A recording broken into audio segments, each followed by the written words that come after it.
Sometimes છે ને આપણે ઘણું સોચવામાં ટાઈમ નીકાળી લઈએ છીએ કે આ કેવી રીતે થશે ચીજો, બટ રાઈટ મારા એક્સપિરિયન્સથી મને એવું લાગે છે કે ભાઈ સોચો મત, કૂદી પડો.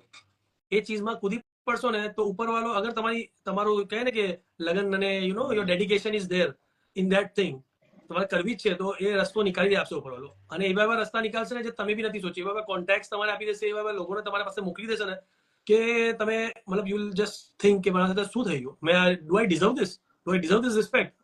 પ્રેપરેશન વાઇઝ તમે અમારા બધા વિડીયોઝમાં જોયા હશે, રાઇડિંગ પેન્ટ્સ, રાઇડિંગ જેકેટ, આખું આર્મર સેફટી વાળું હોય છે, ગુડ હેલ્મેટ, પ્રોપર હેલ્મેટ આપણે ડેલી યુઝમાં પહેરીએ છીએ, નહીં proper ECE certified, dot certified એવા હેલ્મેટ્સ. બાઇકનું મેન્ટેનન્સ કરવું, કન્ડિશનમાં રાખવું તો બધા બાઇકર્સ કરે જ છે જે લોકો સિરિયસ હોય છે. And also good riding boots, gloves are very important. ઘણા આપણે નિગ્લેક્ટ કરીએ છીએ, but riding gloves even in summer are very important.